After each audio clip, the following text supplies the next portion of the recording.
Hello and welcome to the MBOM podcast, where you will learn to master the business of yoga with guests from around the world who have experienced becoming successful yoga teachers, studio owners, and much more.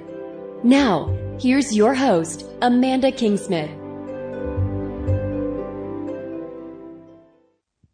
Hey everyone, and welcome back for another episode of the MBM podcast. I'm super excited for today's episode 3 of season 3. I hope you're really enjoying season 3 so far. I would love to hear from you, your thoughts, your comments, your feedback. Send me an email, info@mbomyoga.com. And before we jump into today's episode, just a quick announcement that you would have heard on the last 2 episodes if you've been listening. I've partnered with bookyogaretreats.com for this season of the podcast. So this episode is brought to you by bookyogaretreats.com. And the reason why I partnered with them is because they were actually the first way that I booked a yoga retreat. And I found that it was so helpful to find a retreat in the dates that I was looking for, in the price range, and in the location around the world. And so if you're looking for a retreat to partake in as part of your self-care, or if you're a teacher and you're looking for a way to organize a retreat to help market it, Book Yoga Retreats is a great platform to do that on it. So you can find more information at mbomyoga.com/book yoga retreats. I've also launched a private Facebook community called Yoga Business Badasses. You can just search it on Facebook. You can find it in the show notes or on the description for this episode. Just click request to join and I'll approve you. And it's a great space for yoga teachers, people interested in maybe doing a yoga teacher training, or anyone who's in the health and wellness industry who wants to interact with like-minded people. So hopefully I will see you there. And so on to this episode of the podcast. I'm super excited to be joined by Lauren Rudick. She is an international yoga teacher, although she's originally from my home country of Canada. So we share that in common. And we also share a love of travel. So we talk about how her travels led her to teach internationally, how her travels have helped her discover what she wanted to do with her yoga career, and how she's really grown as a yoga teacher and become an international yoga teacher. So there's so much to learn from this episode, especially if you're like me and you love the idea of teaching somewhere else other than your home country. So without further ado, here's Lauren. I am very excited to be joined on the podcast today by Lauren Rudick, who is joining me from Toronto, Canada. So on the other side of the country from where I'm from. Lauren, welcome to the podcast. Thank you so much for being here today. Hi, Amanda. Thank you for having me. Of course. I'm super excited to be chatting with you today. There's so many things that I'm excited to talk to you about. But I thought a good place to start would be to back up a little bit and start with when you first got into yoga and kind of a little bit about the story behind that. So I started yoga when I was in university. I joined a gym and I was a poor student and couldn't afford a full gym membership. So the less expensive membership that I got allowed me to go to all the classes, but I couldn't use the weight rooms or the machines, which is funny because most gyms are the opposite way around. But this gym was all about building community, which was pretty cool. And I didn't know that at the time. So I wanted to start working out and exercising. It seemed like a thing people were doing. And there was a class on the schedule called yoga. So I figured, okay, well, this is an exercise class because it's at a gym. So I went to this yoga class one night, and I'll never forget, it was a Thursday evening and the lights were dim. It was candle lit, and the teacher was a man with a lot of presence. Like, he was really muscular. He was probably about 6 feet or 6'2", and he had this kind of commanding presence in the room, but when he spoke, it was so soft.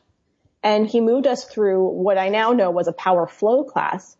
And the cool thing about it was really challenging for me, really hard, but I had never felt so graceful in my life. And, you know, as a child, my mom put me in ballet and hip hop dance classes and tap. And I was really fortunate. I got to do all these extracurriculars. But I never felt like a graceful girl or woman at the time.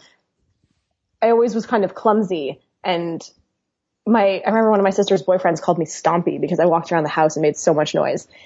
And yeah, so like this idea of feeling like graceful and beautiful in my body was really new to me. Side note, actually, when I was 10 years old, I got kicked out of my ballet class because I wasn't graceful enough. What? Yeah. That's absurd. Oh, and so it was kind of this thing I always used to struggle with, this idea of like being graceful, of grace. I'm small. I'm about 5 feet tall. And I always felt this like cute, clumsy girl, like the butt of a joke, and never like a graceful, empowered woman. And so I went to this first yoga class and I just felt really beautiful and really graceful and like in my skin. It was such an empowering and new feeling for me. Anyway, I left that class and I hadn't really done any kind of exercise in about 2 years. I was a competitive runner in high school. And then before that, I did like diving competitively, and I just like dabbled in a lot of intense sports as a child. And when I quit running, I basically took a complete break to be sedentary for a while. And so when I did this yoga class, like I literally hadn't done any kind of exercise in years. And I went home and I was so sore, like everything hurt. And if you've ever had the experience of doing new yoga poses for the first time, or if anybody who's listening has ever done a yoga class for the first time, you might remember that when you practice yoga, like you're using all these micro muscles that you didn't even know you had. Totally. Yeah. You're sore in places you didn't know existed. And so I was just like super sore, and I took a hot bath, and I was living with my parents at the time. And I was, after yoga, it was about, 10 o'clock at night, and I was like shaking, almost in tears, like laying on the couch watching TV. And my mom walks by and she's like, "What's wrong with you?" And I was like, "Nothing." And she's like, "Well, you look like you're in pain." And I was like, "Oh, I went to the gym and I worked out and my body's really sore." And she's like, "Well, what did you do?" And I was like, "I don't know. I did this class called yoga." And she's like, "It can't be good for you if you're in this much pain." And I was like, "Well, I really, really liked it. I'm just sore." And she's like, "Lauren, I forbid you from ever going to yoga again." She said, and she's like, "It can't be good for you. You're obviously so sore. You can't do this." And I was 18 years old. I was like, "Oh, I'll show you." So the next day, of course, I got up and went to another yoga class.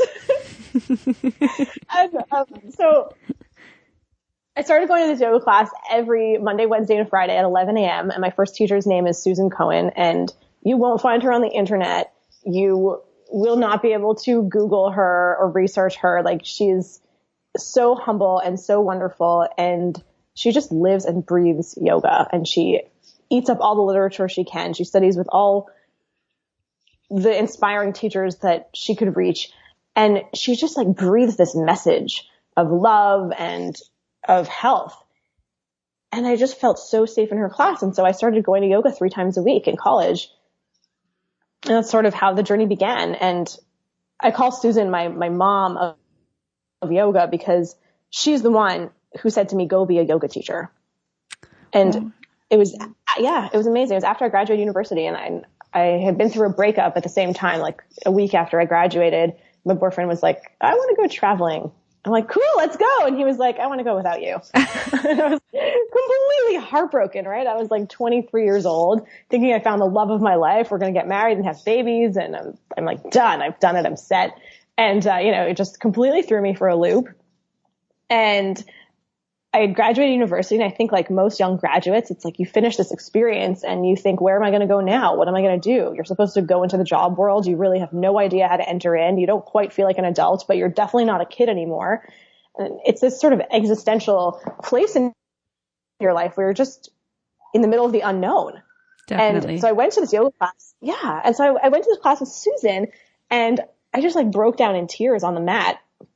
And afterwards, she asked me what was wrong. And I was like, "My boyfriend broke up with me, and I'm a loser, and I don't have a job." And, all these kind of things, all these kind of feelings. And she looked at me dead in the eye with a completely serious face. And she said, "Lauren, go be a yoga teacher." And I said, "Susan, that's not a thing." She didn't even bat an eyelash. She didn't waver. Her face didn't change. And she looked at me straight in the eyes and she said, "Lauren, you love yoga and you're good at it. Go be a yoga teacher." And that was the start of the journey. I went home. I Googled how to be a yoga teacher. I found a training. I went abroad, and that was the catalyst for the rest of my life. That's why I'm here today. Wow. That's such an amazing story. That's really incredible that your first yoga teacher, or the first yoga teacher that you went to, consistently was able to inspire you enough to make that your career. Yeah. And it really came full circle. So after I did my first yoga teacher training, I was just so inspired, and I had never intended to be a yoga teacher. It was just something I was doing to kind of pass time before I figured out what was next. And I traveled around the world for 2 years. I said yes to every international job I could find, which again is the reason why I'm able to do what I do, which is traveling and teaching yoga and hosting events and hosting retreats, because I worked as a hostess on cruise ships, and then I was an event planner on the ship for the staff. I planned all the staff parties, and there's, like 1,000 staff members with a massive budget that they had given me. And then I taught English in China. I was a nanny in Italy. And on all those experiences, I learned how to interact with a lot of different types of people from a lot of different places. I learned a lot of different languages. I became really comfortable with myself and comfortable with exploring and comfortable with traveling as a woman by myself. And I just got to dabble in and out of all these different lifestyles, from everything from like backpacking, or even less luxurious than that. Like I remember in Malaysia once, I went camping with my boyfriend at the time. We just asked a man in a boat to drop us off on a random island in Malaysia, and he dropped us off, and I slept on my yoga mat in the sand. And that was that. Like we had a watermelon and a yoga mat and made it work.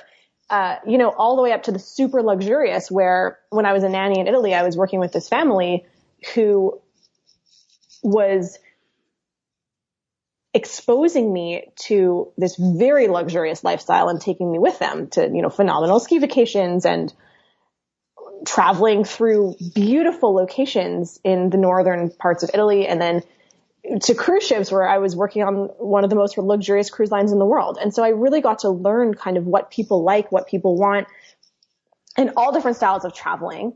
And then on the way, I was learning as much yoga as I possibly could. So every time I had an opportunity, I would go to yoga classes or go to a conference. I ended up taking another 500-hour training. And so all these experiences are the catalyst for who I am now and what I've been able to achieve in my career as an international yoga teacher. And I do still really attribute it to that first conversation with Susan when she said, go be a yoga teacher.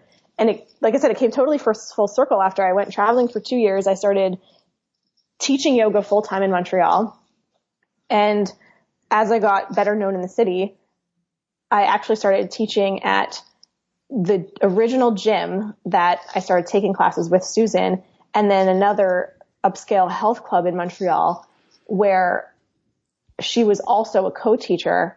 And sort of the buzz about my classes built in the city.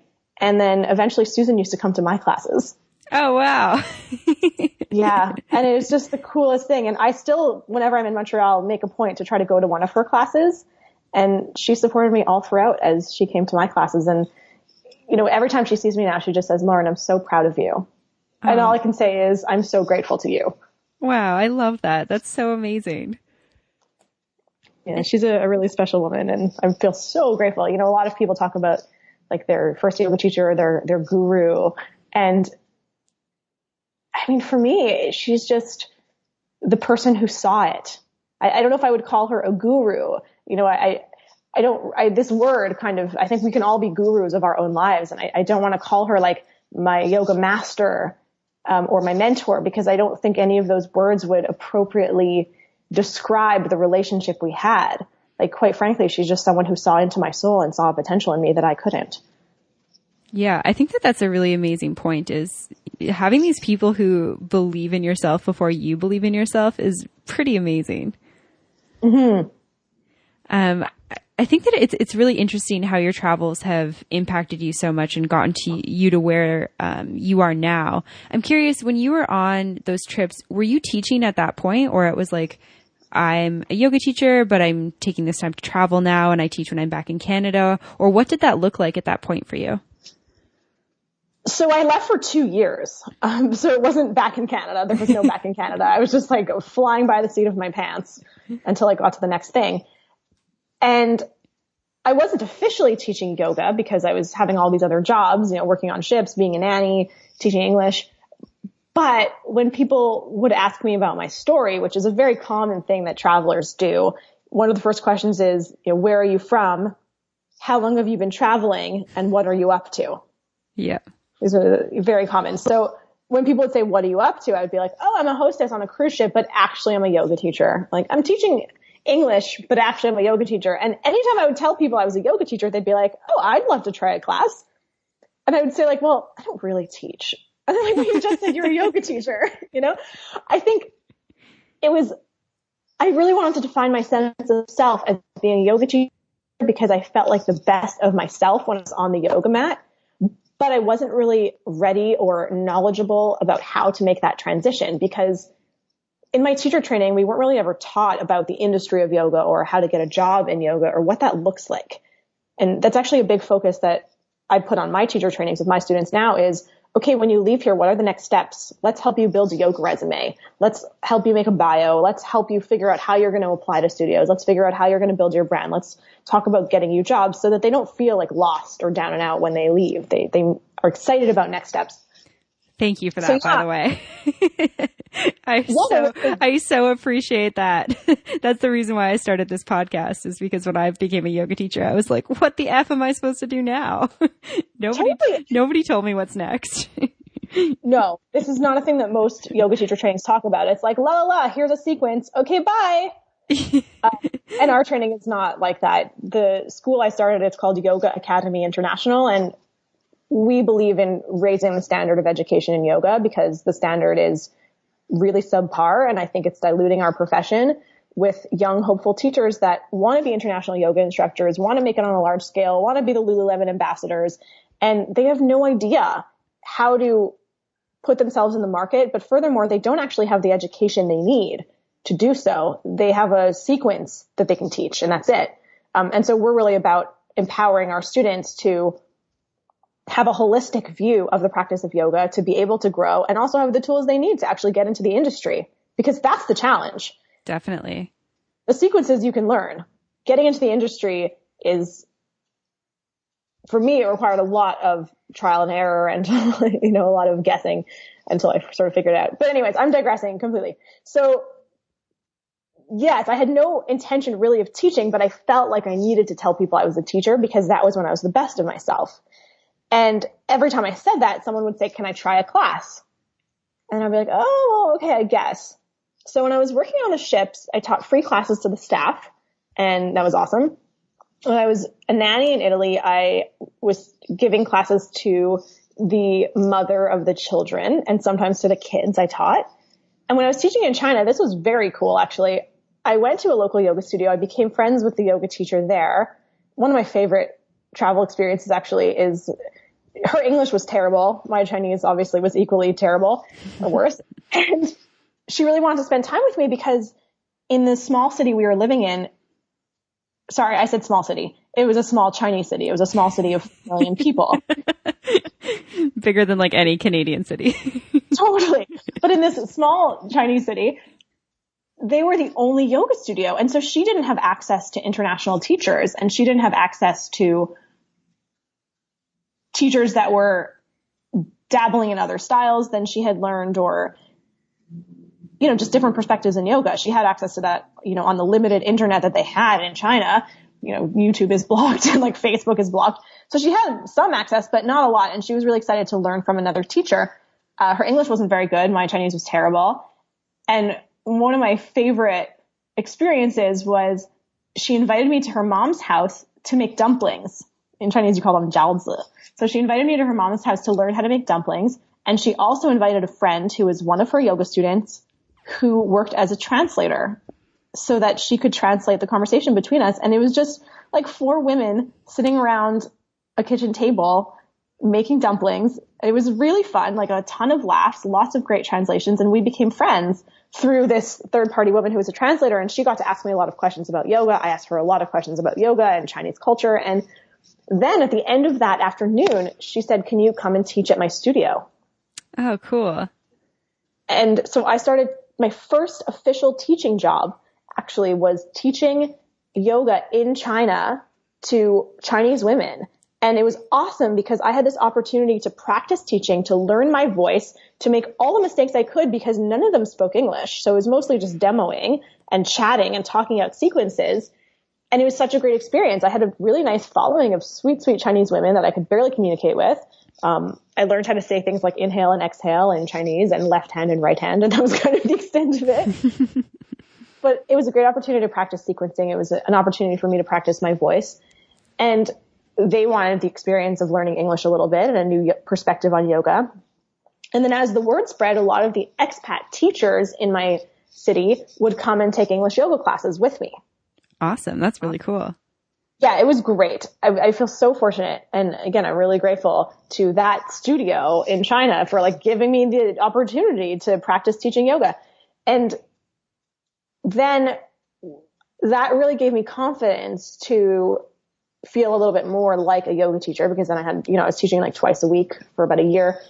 And when I was like backpacking or something, if anybody asked, can we do a class together? I would always do it. And so sometimes like in youth hostels in the common area, I would teach yoga classes.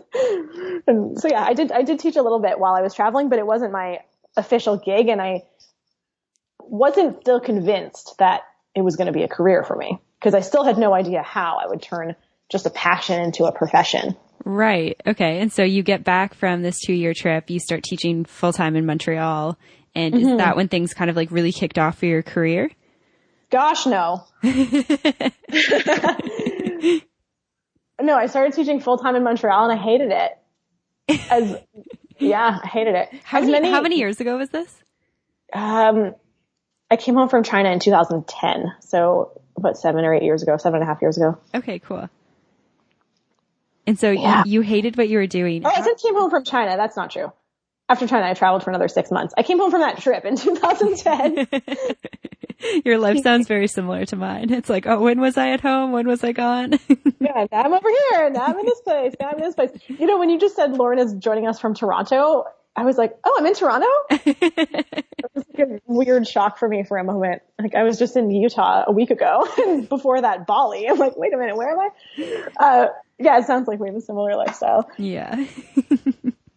But so, I mean, you teach all over the world now. You have a really awesome teacher training. You teach online classes. You're launching an online course soon. You have a massive following on Instagram. Can you get me from coming back from traveling, thinking like, oh, maybe I'll teach yoga, but I don't really know, hating teaching in Montreal, to where you are now? Yeah. So I came back to Canada after finishing my 500-hour training and intended to teach yoga full time, which is what I did. And I tell this to my students: if you want to be a full-time yoga teacher in a city, when you get home, you hit the ground running. You make a CV, you dress in your nicest little pair of yoga pants and top that has no labels. So, you're not triggering any weird imagery in anybody's mind, because you never know who has an association with this or what brand. So you dress up in your like best generic yoga outfit that looks professional, and you go into every single yoga studio in your city and every single gym, and you say, hi, my name is Lauren and I'm a yoga teacher and I would love to teach for you. And they will say no. And then you say, can I be on your sub list? And then when this studio will call you, because inevitably it'll happen, one of their teachers will be sick or going away and nobody will be available to take the class, and they will give you, 20 minutes notice and say, can you come teach this class? And you say yes, and you run. And you become so reliable that they want to put you on that schedule. So that's what I did. And my first year, it was so erratic. Some weeks I would have one class and some weeks I would have 25 classes. And it was super stressful. I was making very little money.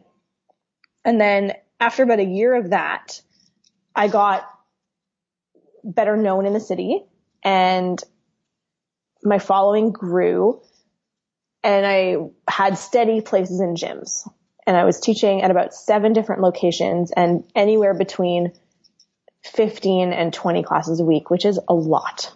That is a lot. Today I cap myself at 8. I don't want to teach more than 8 classes a week. It's enough. Mm-hmm. But at the time, when you're a young yoga teacher and you're trying to make ends meet and you're making like $40 a class and you have no benefits because you're your own business. As soon as you start teaching yoga, you're billed as like a consultant. You don't really have a choice because you don't know when the studio is going to take away that class from you, or when you never know. Like I've had experiences of like going on vacation and I come back and I don't have any more classes. And I think that's a reality for a lot of yoga teachers. There's a lot of competition in this industry and you do feel very disposable. So I was teaching many classes. I was pretty exhausted. Like the schedule is kind of shitty, you know, teaching from 7 a.m. to 10 a.m., massive break in the day when everybody else is at work and you're home doing nothing. And then teaching again from like 4 p.m. to 9 p.m. and teaching on the weekends. And it sucked. Yeah, Saturday mornings, not a thing anymore. No, like it sucked. I had no life. I couldn't socialize. I couldn't see my friends. And even on the chance that I did have free time when my friends were also available, like they had 9-to-5 jobs and were making salaries, and I couldn't justify to myself like going out to a nice restaurant because I didn't feel like I could afford it. And so I was pretty miserable. And to help me with the money side of things, and also so I could teach less classes, I took on a part-time job as an event planner in Montreal. And that was really fun. I actually really love planning events, which is why I love planning retreats and teacher trainings. Yeah. I like making people happy, and I like curating like beautiful experiences. So yeah, I was pretty miserable. And then I used to read Yoga Journal a lot. And so that was like the first 2 years, I guess, just like teaching a lot. And I was trying to just figure out how to make yoga more sustainable. And I started with private clients because it's a little bit more lucrative, and that was great. But with private clients also, like you never know how loyal someone's going to be. If yoga is like a fad that they're doing right now, like Pilates might be the next thing, or Zumba. You know, if someone can afford to take private yoga in their home, they can also afford to do all kinds of other kind of private trainings or classes whenever they want. So I was trying to find a way for this to be more consistent. And I used to read Yoga Journal a lot. And the biggest inspiration for me to become a traveling yoga teacher was one of the toe socks ads with Catherine Budig. It was when toe socks was running the nude ads.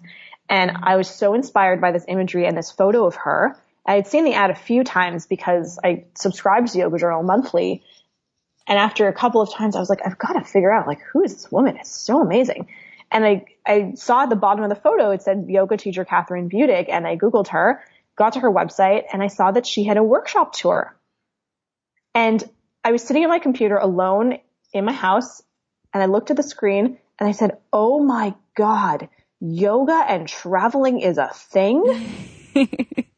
I love that. I had no idea. And I was like, I have got to make this my thing. And so I looked her up, and I saw that it was before Instagram, and I saw that she had a Facebook page. And she was in magazines, and she was in the news and doing events. And I was like, I know how to do events. I can do this. So immediately after looking at her website and seeing what she was doing, I started my very first public Facebook page, Lauren Rudick Facebook. I also started a meetup group. And that summer I started teaching yoga in the park, and it was donation-based yoga classes. And something I learned was that people were a lot more generous with anonymous donations than the yoga studios were when they were paying me. I would teach a yoga class, and I would leave a jar at the top of the mat, and it was opaque, so you couldn't see through it. And I said, thanks so much for coming to this class. If you'd like to make a donation for the class, feel free. I'm going to walk away. Anything you like is fine. So this way, there's no stigma of like someone's paying $5 and someone's paying $20. And also if someone doesn't have the money to donate that day, that's fine. But again, what I found was that people were so generous, for one. For two, I was making cash. And for three, I was my own business for the first time in my life. I wasn't at the mercy of waiting for yoga studios, to give me a paycheck or tell me I'm on the schedule. I set up my own classes Tuesday and Thursday evenings at 6 p.m. in the park, and people came. And by the end of the summer, I had about 30 people in every class, and all that money was mine to keep. That's amazing.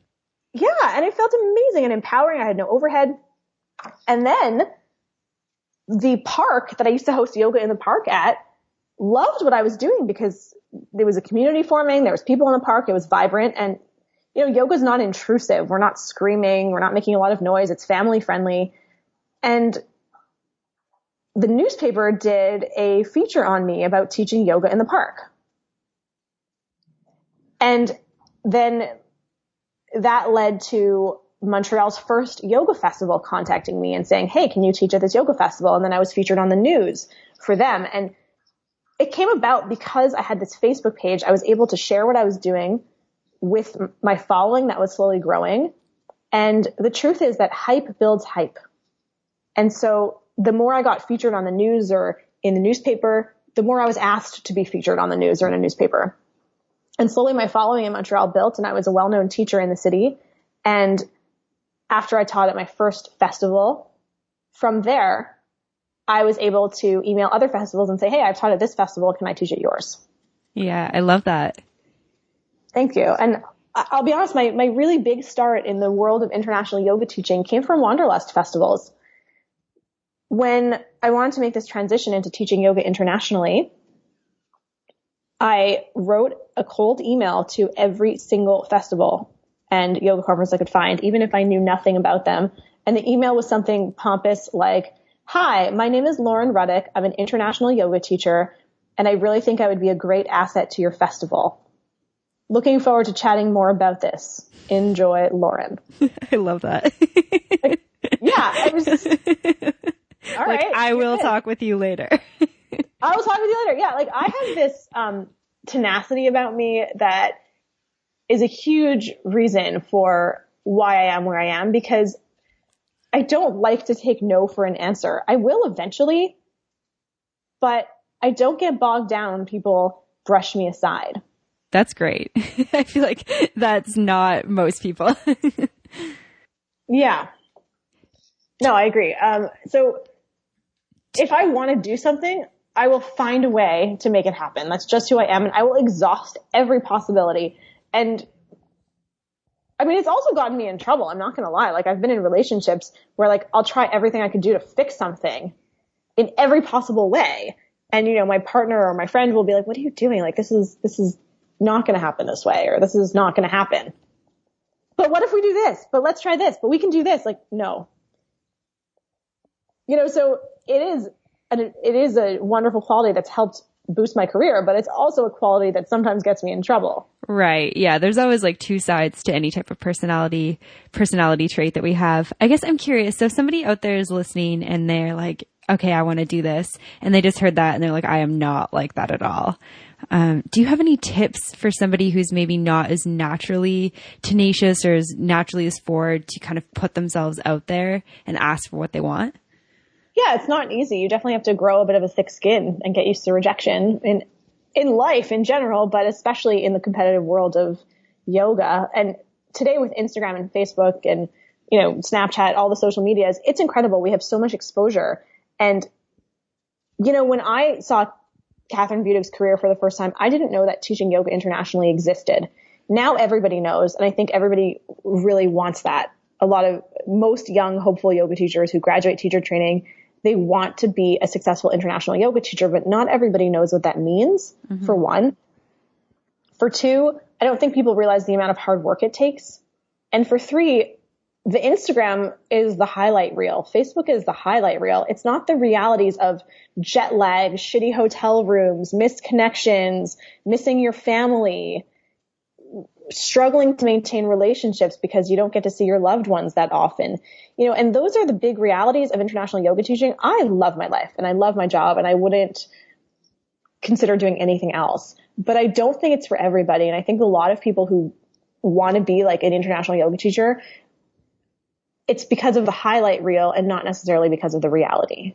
Yeah, definitely. I couldn't agree more with you. And I don't know, you may have read this if you still follow Catherine Budick and Yoga Journal and stuff, but she wrote a really, really good piece with Yoga Journal about kind of like the realities of being an international yoga teacher that, like I can relate to from the side of being a traveler. It's the same thing. People look at Instagram and they're like, wow, your life's so glamorous. I'm just at home working 9 to 5. And I'm like, do you want to see the toilet I had to use yesterday? Like it was not glamorous. Yeah. It was so far from glamorous. It's not even funny. And it's fine. I love it. I choose to do it. But you know, you really do get the highlights and not as much of the lowlights of that sort of stuff. Yeah. I mean, if you look at my Instagram, I'm in a new fabulous place every week and that's awesome. But there's a lot of exhaustion that comes with being in a new fabulous place every week. And those photos are curated. I've planned them, right? So I get to an amazing spot. I'll look for a great location to shoot.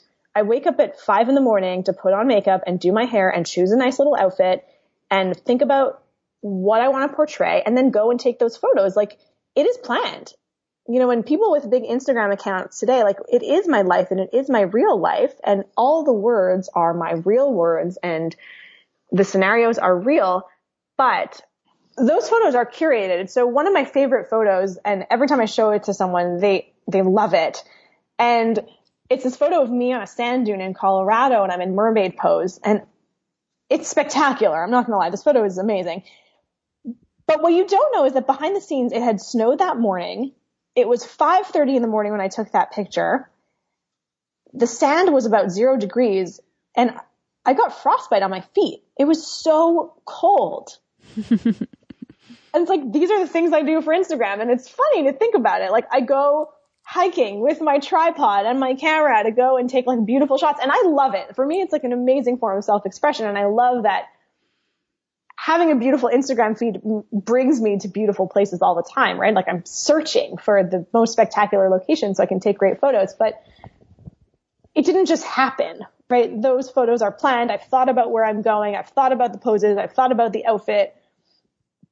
I don't like wake up every day and look fabulous and feel amazing and am spectacular.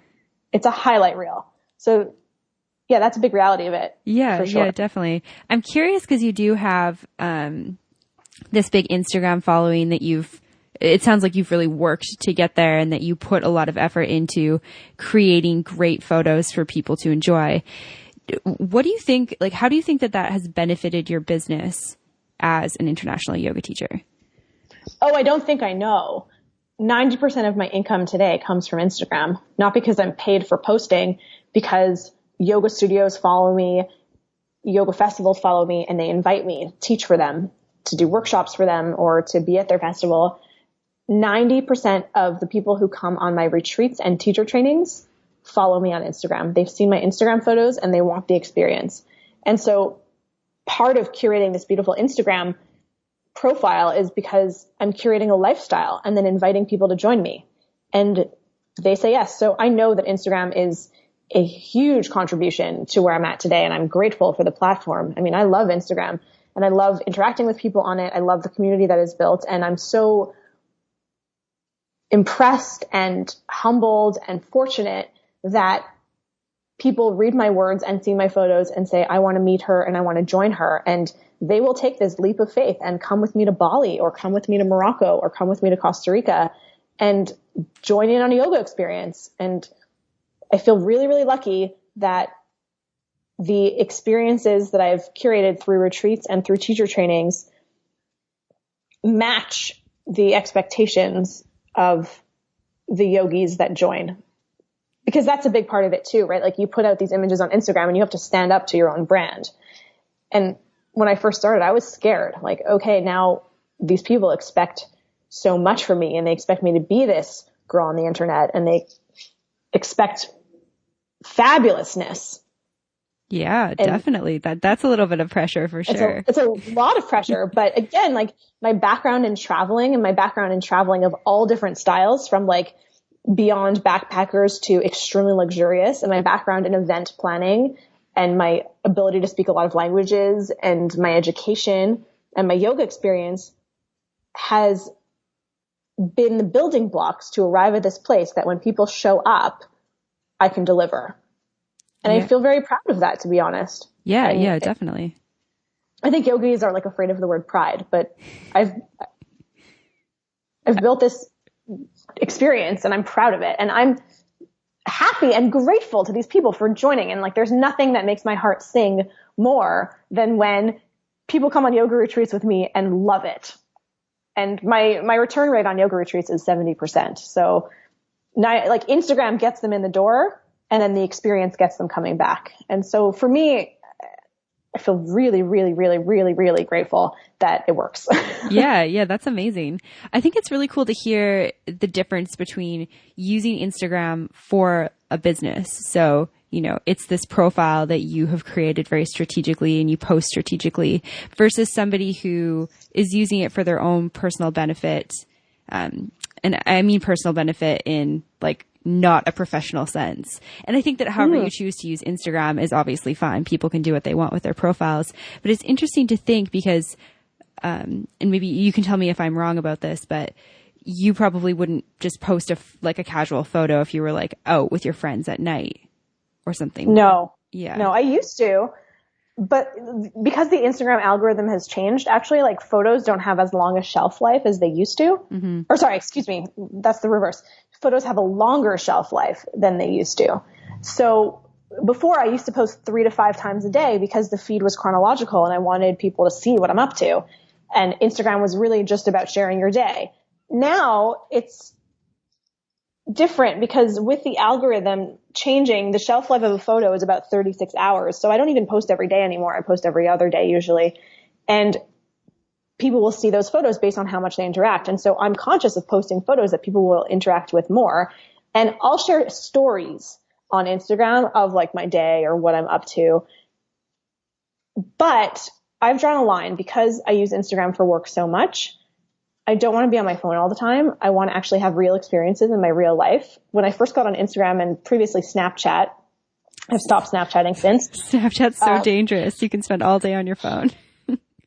I mean, honestly, my issues with Snapchat were, one, strangers were sending me dick pics, like stranger men that I've never met in my life were sending me photos of their penis, and that's just not something I need in my life. And two, so gross. It's so gross. And two, I was spending like an hour watching people's stories on Snapchat. And then I was trying to like keep up and post my own fabulous stories on Snapchat. And I sort of came to a head one day. I'm like, what am I doing? Like, I was in Costa Rica. I was in a hammock and I was watching Snapchat stories and an hour went by and I'm like, oh, I could have just been at the beach. I could have been surfing. I could have been doing anything else but looking at this device. Now I feel a little bit less than because I don't feel like my life is as cool as all these people who I'm watching having fun. And three, I'm like, I better make a good Snapchat story now. Like, I need to entertain people. And then I was paused and I was like, wait a minute.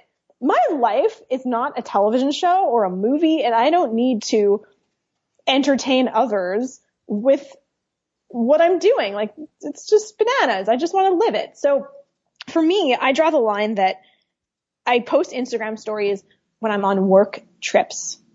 But I don't usually post Instagram stories when I'm just hanging out by myself or with my friends and family because I want those experiences to be real. I want to be present and I don't want to put them on display or myself. And that's been a really nice balance for me that it took a while to learn. But if you see like the Instagram stories, it's because I'm on a work trip. And so like I was sharing all these stories when I was in Bali, but I was on a retreat and then a workshop weekend. And the same for Colorado. Like I was, there working. And so the Instagram stories that you see, it's when I'm on a work trip. Yeah. I think that's great that you've been able to find that balance for yourself and be able to figure out what's going to work for you. And I think that's, what people have to do with social media is you have to choose the platforms that work for you, that work for your audience, and then figure out how you can still remain sane and have a real life outside of social media because, like you said before, it's the highlights. It's not the entirety of your life. And it shouldn't be your entire life. Right. And that goes the same for people who are just sharing their regular life on Instagram or Facebook, just using it as a personal platform. What they're sharing is what they choose to share. And we need to remember that, those of us who are looking at the screen. Yeah, definitely. I think that's a great point. And I just wanted to swing back again to the conversation we were having about if anybody's listening and wants to start teaching internationally. So I told you that Wanderlust was a huge entry point for me. Mm-hmm.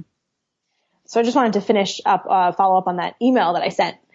So I had sent them this email to all these festivals and, I got 1,000 billion rejections.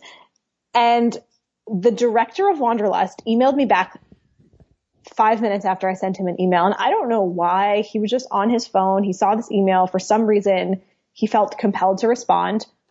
And he wrote back to me, "Hey, Lauren, this is Chris. I'm one of the founders of Wanderlust. No, you can't teach at the festival, but I might have another job for you. Can we get on a call?" Wow. That's amazing. Yeah. And I said, "Okay, I'm free right now. Are you?" And he said, "Yes." And so we Skyped and we hit it off on Skype and he liked me. I liked him. And what happened was Wanderlust was expanding that year to Canada for the first time. And they were unable to bring all of their staff because it was an American festival. So they needed some Canadian staff on the ground to help curate the festival. And because of my event planning experience, because of my travel experience, and because of my yoga experience, Wanderlust asked me to come on board as a production manager for them. Oh, cool. Yeah, at their first Canadian festival. So my job at that first festival was to manage yoga spaces. And so I had a walkie-talkie and like a list of what needed to happen. And my job was to make sure that everything ran smoothly in the huge yoga classes that Wanderlust was producing, and directing a team of volunteers to make sure like there's, good flow of people and check-ins and check-outs and, whatever it takes to run a yoga space. And I had the opportunity to sit in on yoga classes featuring some of the most well-known, popular, and inspiring yoga teachers in the world. And I got to see what they were doing, like Sean Corn, Elena Brower, Chris Chavez, Anna Forrest, Ian Finn. Like I was there. I was the one that was managing that space where they were teaching and making sure they were happy and the students were happy and everything was fine and the music was working, whatever. So that was my first foray into really the international yoga field, because I got to see what it was all about, and I got to see what it was about from behind the scenes. That's amazing. It was incredible. I'm so grateful to them. And I worked my butt off that first festival because, one, I was so amazed and I thought it was so incredible. And two, I just wanted to do a really good job for them because everybody on that team works so hard, and I wanted to be part of this amazing experience, this amazing festival. So I worked really hard for them, and I was invited back the next year and at more festivals to help production manage. And after my second year, I said, hey, I love doing this production managing thing, but I really want to teach for you. And they said, okay. I love that. They gave me that opportunity. Like I put in the time for them, and they paid it back, And that was when my career really started to take off, because Wanderlust gave me the opportunity to teach. And because I had seen behind the scenes and got to witness what international yoga teaching looked like. And so that's when I really started to understand, like, I have to narrow my brand and figure out what my voice is and make that voice clear. I have to have workshops that I can offer. They have to have a theme. I can't just go in and say I'm teaching a class. I have to have a message for people. And then I was like, well, what is my message and what's the point and why am I here? And a lot of soul searching in order to start to deliver those kind of curriculums.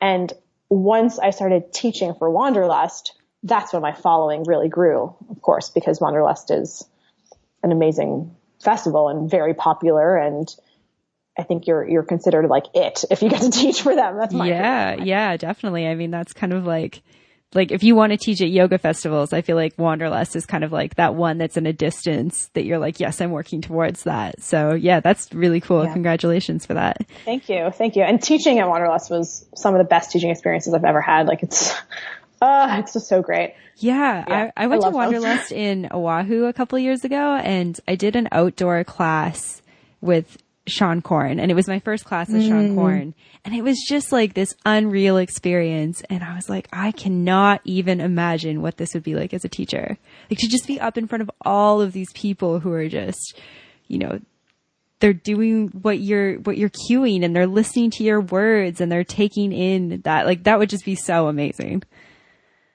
I have to say the experience of teaching is unfathomable, just because the energy that people give to you in that kind of space is mind blowing, and sort of this permission. People give you a permission to move them.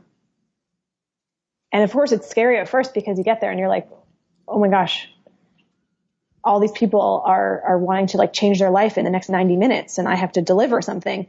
But then you get there and all the students are so open, like they're ready to be moved, not just physically, but emotionally and energetically and interpersonally. They're ready to be moved. And they give you so much of themselves that actually the teaching was easy. It just flows. And sometimes teaching to 100 people can feel even more intimate than teaching to 3 people. Yeah, that's really cool. There's something about the vibe at a yoga festival, I think. And I don't know exactly what it is, but I think it probably has to do with the fact that people are, there for a whole day or a whole weekend, and it's this community. People kind of become bonded. It's different than if you're going to work from 9 to 5 and then you're rushing to get to your yoga studio and you're rushing to have an hour of mindfulness and you're thinking about all the things you have to do at night and you're frustrated because your teacher is making you do full wheel or something like that. I feel like yoga festivals are just different. Everyone's more chill and they've chosen to be there and all of this type of stuff. Yeah. They've taken that break from their lives to be fully present. I think that's what the difference is. Mm-hmm. Yeah. You put that much more eloquently than I did. And so, I mean, you have so much cool stuff going on. I could talk to you for hours, but I do want to be mindful of your time. Tell me about your course that you're launching soon, because that's kind of like the next big thing that's coming up for you. Is that right? So I'm really excited. My course coming out is called Turn Your Life Upside Down. And it's a 4-week and 4-module course. I was trying to figure out what I could offer, what's my message and what can I give people? And 2 things came to mind. One is everybody wants to learn how to do a handstand. It's a really cool party trick. It's fun. It's playful. And years ago, I started this handstand challenge called the 365-day handstand challenge. And like hundreds of thousands of people around the world are joining in this challenge and doing handstands every day. And it's just super fun. So the first piece of Turning Your Life Upside Down is teaching people how to do handstands if they want to. But the more pertinent piece, I think, is about living your passions. I'm a perfect example of someone who has turned her passions into her professions and made it work. So I want to help people do the same. So this course is about what moves you and how to take the steps towards turning that into your lifestyle. I feel like when people think about living their passions, it seems unattainable. And the reason is that a lot of us don't actually know what we're passionate about, where our passions lie, what makes us come alive. And so Turn Your Life Upside Down is really about getting to the root of what makes you come alive, of what you're super passionate about, and then taking concrete steps towards living your passions and going for your dreams. I believe that everything is possible. I think that we can live our dreams. I think that you can have a passionate life. I think that you can turn your passions into your profession and soar. And I not just think this, I know this because I've done it. And so I just want to inspire people to do the same and encourage them to try. So Turn Your Life Upside Down is 4 weeks and 4 modules. So each week we will deliver to your inbox a yoga sequence. So a yoga practice, they're usually about 20 minutes long, that has the strength and the skill set that you need to start getting you towards handstands. It has 2 guided meditations that you can listen to or you can do on video. And these are designed, again, to get you figuring out what your passions are and moving towards them and feeling comfortable in your own skin, feeling enough, feeling like you have the tools that you need to move forward in life. So a yoga practice guided, 2 meditations, and then there's journaling practices in every module to get you thinking about what you're really passionate about, what makes you come alive, and kind of doing some inward stuff, some self-inquiry. And sometimes self-inquiry can be a little bit dark, a little bit challenging, but the idea is to turn that darkness into light and feel really excited about going for your dreams.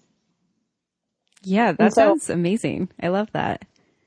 Yeah, I'm really excited. And I put together an ebook for it, which again, I'm also super stoked on. It's really colorful and it's my first published work of writing. It's about 65 pages. And so again, each week you'll have like a chapter of the book. You'll have a guided yoga class. You'll have 2 guided meditations. You'll have journaling practices. And then we threw in a bunch of bonuses. So there's a yin yoga practice if you're feeling down and out or if you're feeling tired. There's sort of a return to baseline yin practice and some other surprises as well. Yeah, that sounds great. I really like the idea that you put together this course where it's like turn your life upside down. So it's kind of around this, let's learn how to handstand. And I feel like so much of handstand, like getting to handstand, is being okay with falling, being okay with falling again, being okay with continuing to fall until you finally get it. And it's kind of this challenge of getting over your fears. And I feel like that's so symbolic with like following your passions because it's really, really scary. And so I really love that concept. Yeah, exactly. And that's exactly the idea behind it, is that you have to fall in order to fly, and you have to learn not to be afraid of falling. You have to face failure or the idea of failure head on in order to really succeed and really soar. And so the course is called Turn Your Life Upside Down. And the subtitle is The Ultimate Guide to Living Your Passions and Doing Handstands If You Want to. So the handstands is kind of a lesser part of the course, but I think it gets a lot of people in the door because lots of people want to learn to do handstands. But the more heartfelt part really is about living passions. And I share a lot of personal stories about how I got to where I am and the struggles that I had on the way towards living my passions. And I'm just hoping that people will read it and really connect with those stories and know that they can do it too. When you see a finished product, you don't know what happens behind the scenes. Yeah, definitely. I'm human and I've gone through all kinds of struggles and all kinds of tribulations. And so I share some of those behind the scenes moments for the very first time in this book. And I hope that people can really connect with it on a human level and be inspired to live their passions, whatever they are. And not everybody wants to be a traveling yoga teacher. And this book is not for people who want to be traveling yoga teachers per se. It's for anybody who wants to get to the root of what's their passion and start taking concrete steps towards living that passion. Yeah, that sounds just incredible. I think it's really cool too to think about how, you are, you're really successful with what you've done, but you are just a human being and you've gone through all these things. And I think that people sometimes look at people who are successful and go, well, that's great that she did that, but I could never do that. And it's not true. You can do it if you want to. You can do it because I did it. And I did it with no knowledge of the yoga industry to start with and no business background. It was a lot of trial and a hell of a lot of errors, but I did it and anybody can do it. And again, traveling and teaching yoga isn't for everyone. And this course is not just for people who want to travel and teach yoga. For some people, their dream is to have a steady 9-to-5 job with security and a house in the suburbs and 2 kids. And that's amazing. If that's what makes you come alive, do it. I don't expect everybody to have the same passion as I do. And success is defined in so many different ways. For me, success was about sustaining a career that involved traveling and reaching people on a very personal, intimate level. That's what my goal was. And that's what success is for me. But for a lot of people, success is a house in the suburbs and a job with security and a couple of kids and a dog. And that's so beautiful. So again, this course is for anybody who strives to live their passions and become successful, and especially for people who are still trying to figure out what their passions are and how to move towards them. Yeah, definitely. That's awesome. So where can people go to find your course, to find out more about it, to purchase it if they want to become involved? So if you want to find out more about my course, you can check out my website. It's laurenrudick.com. You can check me out on Instagram at Lauren Rudick. The link in my bio is the course link, or on Facebook, facebook.com/Lauren Rudick Yoga. Amazing. And so just before we finish up here, do you have any other business lessons or tips you want to share with yoga teachers who are listening out there? One of my friends, John, once said this to me, and it was in a completely different context. He was trying to pick up a girl who was much younger than he was, and she was not interested. And I said to him, John, maybe you should just leave this one and try again with someone else. And he looked at me and he said, Lauren, rejection is part of the game. Persistence leads to success. Oh, I love that. Yeah. And it really, if there's anything I can attribute where I am today, it's persistence. And so, yeah, rejection is part of the game. Persistence leads to success. Amazing. I love that. And I think that, that it comes from your friend John trying to pick up a young girl. I think that it goes to show that can be used in any context that you want it to, whatever, I guess, kind of calls you could say. Yeah. And I guess don't be afraid of your outrageous dreams. Go for them. Many, many people said I was crazy to try to do what I'm doing. A lot of people didn't see the vision, didn't get the goal, didn't think it was possible. And again, it's this tenacity and stubbornness I have. And I said, no, I'm going to do this. I'm doing this. And I've faced more rejections than I can count. But the persistence led to the success that I feel today. Amazing. I love that. I definitely am full on supporter of that, and I couldn't agree more. Thank you so much for sharing all of that with myself and listeners out there. I really appreciate your time. And yeah, everyone should go check out Lauren's stuff. I love your Instagram page. It's amazing. Your photos are great. So yeah, thank you for doing what you do. Thank you. Thank you so much for having me. This has been a really fun conversation. Yeah, definitely. I hope that everyone enjoyed that podcast interview with Lauren Rudick as much as I did. She's such a pleasure to chat with. And I also had the pleasure of chatting with her on my other podcast, The World Wanders, a little bit more about her travel story. So if you're interested in that as well, there will be a link in the show notes at www.mbomyoga.com. You can find links for Lauren's personal website as well as Yoga Academy International on the show notes. You can join me on social media at Mastering the Business of Yoga on Facebook and Instagram. And as always, thanks so much for listening and namaste.